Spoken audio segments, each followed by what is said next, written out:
இந்த சொஸ்தஸ்ரீ இருக்கும். சொஸ்தஸ்ரீ கொஞ்சம் பவுடர் போட்டாங்க. சொஸ்தஸ்ரீ கோமார அப்படின்னு சொன்னா வரும்.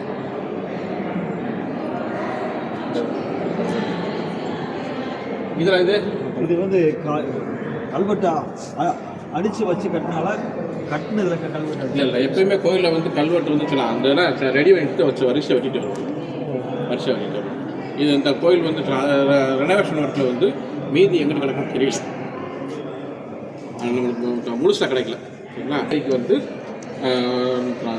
நிலம் தானமாக கொடுத்துருக்காங்க. அஞ்சோபதி என்ற ஒரு அதிகாரிக்கு வந்து தென்னவன்றதால அந்த பாண்டியர் வந்து அதே மாதிரி கோமார பண்பாரான்றது வந்து அந்த பேர் வந்தது இல்லை.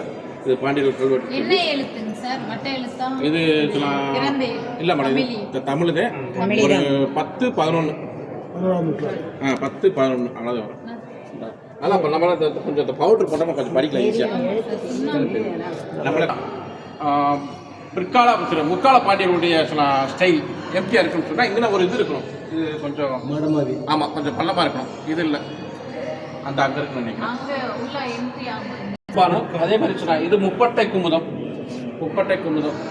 அதிகமாக கல்வெட்டு வந்து கோயிலில் வந்து உபானம், முப்பட்டை குமுதம், அப்போ ஜெகதின்னு ஒரு அமைப்பு வரும். இங்கே இல்லை, ஜெகதின்னு சொல்லி இதே மாதிரி ஒரு பலகை ஒரு அமைப்பு இங்கே வரும். இதில் இல்லை. இந்த சுவர்கள் தான் அதிகமாக கல்வெட்டு வெட்டியிருப்பாங்க. அதே மாதிரி சொல்லலாம் பத்மம், இது பலகை, கண்டம், பத்மம், இது சொல்லலாம். இது வந்து சொல்லலாம். இது ஜெகதி சிறுசாக இருக்குதுல்ல, சரிங்களா? இந்த அமைப்பு பேர். இதில் வந்து அதிஷ்டானம்.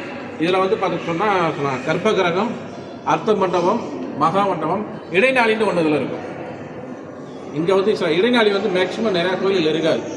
சின்ன சின்ன கோயில்களில் சொல்லலாம் இருக்காது. கொஞ்சம் பெரிய கோயிலில் வந்து பார்த்தோம்னா கர்ப்பகிரகத்தையும் அர்த்த மண்டபம் இணைக்கக்கூடிய ஒரு சின்ன பகுதி இடைநாளின்னு சொல்லி அது பேர்.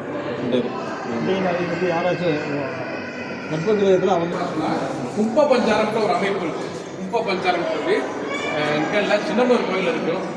அப்புறம்